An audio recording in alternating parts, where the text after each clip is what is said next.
فقہا نے لکھا ہے کہ جتنے صحابہ تھے اور اللہ نے ان کو کچھ دولت و ثروت دی تھی، انہوں نے اہتمام کیا کہ کچھ نہ کچھ وقف کر کے دنیا سے جائیں. تو یہ حضور صلی اللہ علیہ وسلم کی سنت ہے، صحابہ کی سنت ہے، اور عبادت کا نہایت اعلیٰ اور شاندار طریقہ ہے. اور جو ہمارے ملک میں اوقاف ہیں، یہ کوئی گورنمنٹ کے دیے ہوئے نہیں ہیں، یہ مسلمانوں کے دیے ہوئے ہیں. ہمارے اس ملک میں ماشاءاللہ اوقاف کی بڑی تعداد ہے، بڑی مقدار ہے، اور انگریزوں کے زمانے میں اس کے لیے قانون بنا، آزادی کے بعد کئی قوانین بنے. اس سلسلے میں تمام کمزوریوں کو دور کرتے ہوئے 2013 میں قانون بنا، جس میں آل انڈیا مسلم پرسنل لا بورڈ اس کا مسودہ بنانے میں شامل تھی. اور 2014 میں آپ جانتے ہیں کہ نفرت کی بیج بونے والوں کی حکومت ہو گئی. تو اب یہ کوشش کی جا رہی ہے کہ اس وقف ایکٹ کو ختم کر دیا جائے. اس کی تفصیل تو بہت زیادہ ہے، لیکن 2-3 موٹی موٹی باتیں میں آپ سے کہتا ہوں. وقف کے قانون میں یہ ہے کہ وقف بائی یوزر کا اعتبار ہوگا. آپ کے گاؤں میں ایک مسجد ہے، 50 سال سے لوگ نماز پڑھ رہے ہیں، ڈاکومنٹ آپ کے پاس موجود نہیں، بس باپ دادا سے نماز ہو رہی ہے، سب جانتے ہیں مسجد ہے. یہ جو آپ کا استعمال ہے، یہ اس کو مسجد ماننے اور وقت جاننے کے لیے کافی ہوگا. یہ قانون تھا. اب اس ترمیمی قانون میں یہ کہا جا رہا ہے کہ صرف استعمال کی وجہ سے کسی چیز کا وقف ہونا نہیں مانا جائے گا، ثبوت پیش کرنا ہوگا. اب آپ سوچئے دلی کی جامع مسجد 400 سال پہلے تعمیر، حیدرآباد کی مکہ مسجد اس سے بھی پہلے تعمیر.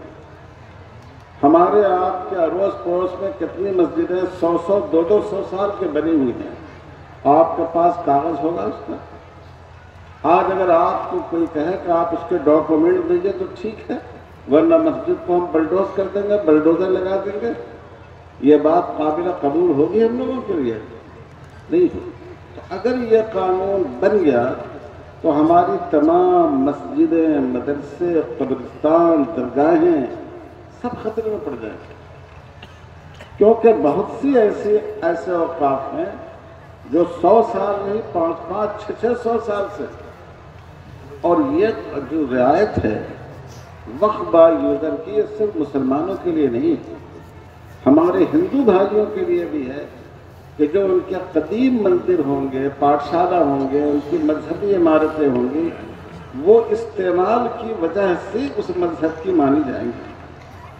اگر آپ کے گاؤں میں پرانا مندر ہے، ان کے پاس دستاویز نہیں ہے، تو اتنے دنوں سے مندر کے طور پر اس کا استعمال ہوتے رہنا یہ کافی ہوگا اس بات کو ماننے کے لیے کہ یہ مندر. یہی قانون عیسائی بھائیوں کے گرودوارے کے لیے. لیکن اب یہ کوشش کی جا رہی ہے کہ جو مسلمانوں کے اوقاف ہیں ان میں وقف بذریعہ استعمال کو نہیں مانا جائے. جب تک آپ ڈاکومنٹ پیش نہیں کریں گے، گورنمنٹ کا حق ہے کہ اس کو اپنی کسٹڈی میں لے لے. آپ اس کی خطرناکی کو سمجھیے. ہماری مسجدیں، ہمارے مدرسے، ہمارے قبرستان اور ہماری تمام دینی اور ملی جو اس طرح کے سنستھائیں ہیں اور ان کی عمارتیں ہیں، ان سب کا وجود خطرے میں پڑ جائے گا اگر یہ قانون پاس ہو جائے. ایک موٹی سی بات یہ ہے. دوسری بات یہ ہے کہ ہمارے یہاں موجودہ قانون وقف میں یہ ہے کہ ایک عہدیدار تو غیر مسلم ہو سکتا ہے،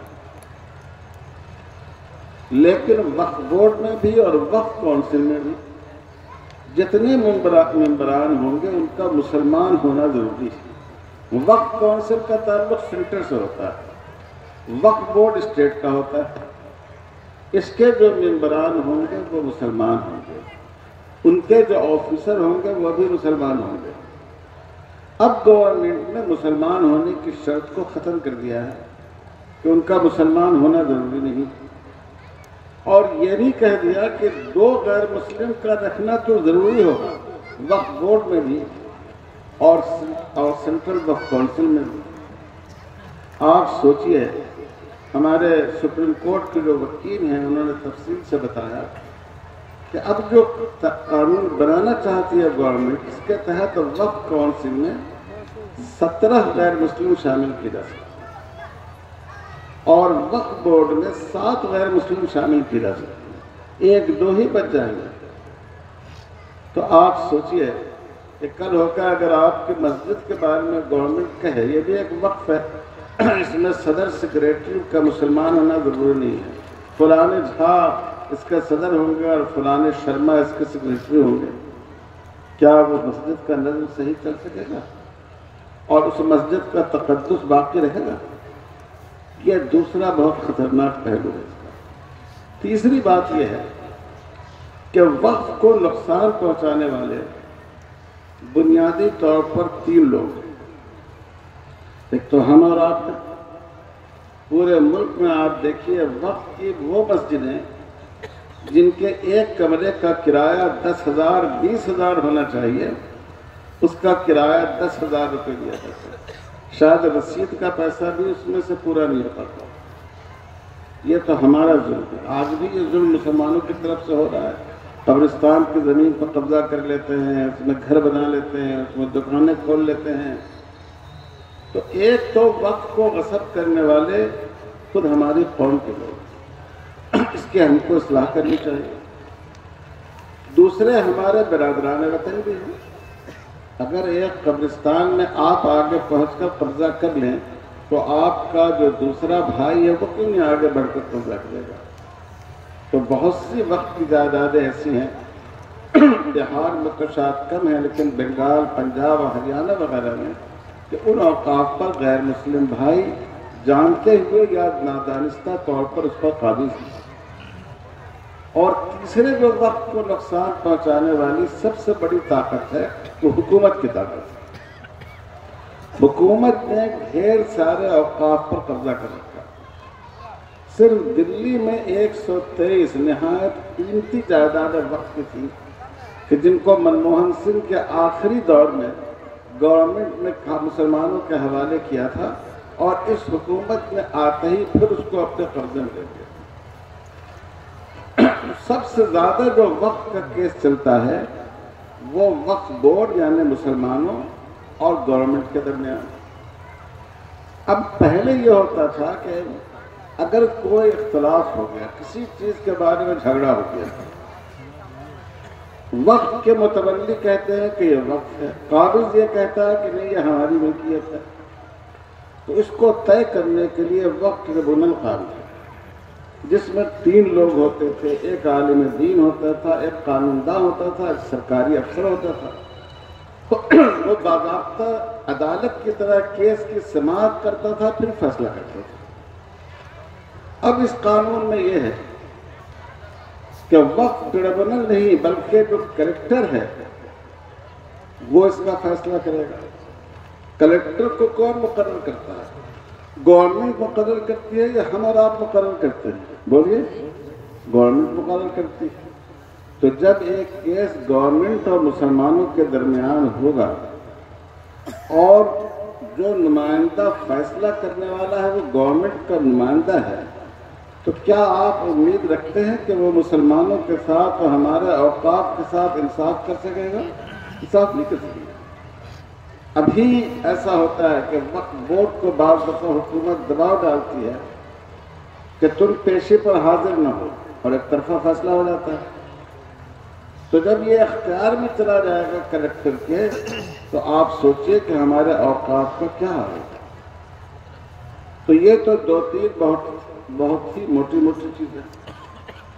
وقف کے قانون میں خاص قانون جو لیگیٹیشن کے سلسلے میں ہے کہ گورنمنٹ کا عام قانون یہ ہے کہ اگر کسی چیز پر ایک آدمی ایک خاص مدت، بعض چیزوں میں 12 سال، بعض میں 15 سال، بعض میں 30 سال سے اگر آپ کا قبضہ ہے تو وہ آپ کی ملکیت سمجھی جائے گی۔ اگر آپ ثابت کرتے کہ ہم 30 سال سے اس پر قابض ہیں تو آپ کو عدالت ڈگری دے دے گی کہ آپ اس کے مالک ہیں، اونر ہیں۔ کچھ چیزوں کو اس سے مستثنا کیا گیا. اس میں گورنمنٹ کی پراپرٹی بھی ہے, مندر کی پراپرٹی ہے, گردواروں کی پراپرٹی ہے, مسجد کی پراپرٹی کو, اوقاف کی پراپرٹی کو بھی 2013 کے قانون میں اس سے مستثنا کیا گیا. یعنی اگر وقف کی کوئی زمین ہے اور کوئی آدمی اس کا 30 سال سے بھی قابض ہے, لیکن آپ کے پاس ڈاکومنٹ موجود ہے, آپ دستاویز کے ذریعے ثابت کرنے کے موقف میں ہیں کہ یہ زمین وقف کی ہے, تو گورنمنٹ اس قبضے کو نہیں مانے گی, اس کو خالی کرائے گی اور وہ زمین وقف کے متولیان کو واپس کرے گی. اب اس سہولت کو ختم کر دیا گیا. اب یہ ہے کہ خاص مدت تک اگر کوئی وقت پر قابض ہو تو اس کو اس کا مالک ڈکلیئر کر دیا جائے گا, وہ وقت کی زمین باقی نہیں رہے گی. آپ شہروں میں جا کر دیکھیں کتنے دبنگ, غنڈے, چور, ڈاکو ایسے موجود ہیں کہ جنہوں نے زور زبردستی سے وقت پر قبضہ کر رکھا. تو اب ان کے اس قبضے کو ہٹانا اور انصاف حاصل کرنا ممکن باقی نہیں رہے. وقت کو کرنا ایک آسان عمل ہے. آپ نماز کیسے پڑھتے ہیں؟ نیت کیا, آپ نے ہاتھ باندھ دیا, نماز شروع ہو گئی. وقت کے لیے کوئی شریعت میں آسان رکھا ہے. کوئی چیز آپ کی ملکیت میں ہو اور آپ کہیں کہ میں نے اس چیز کو وقف کر دیا, وہ چیز وقف ہو جائے گی.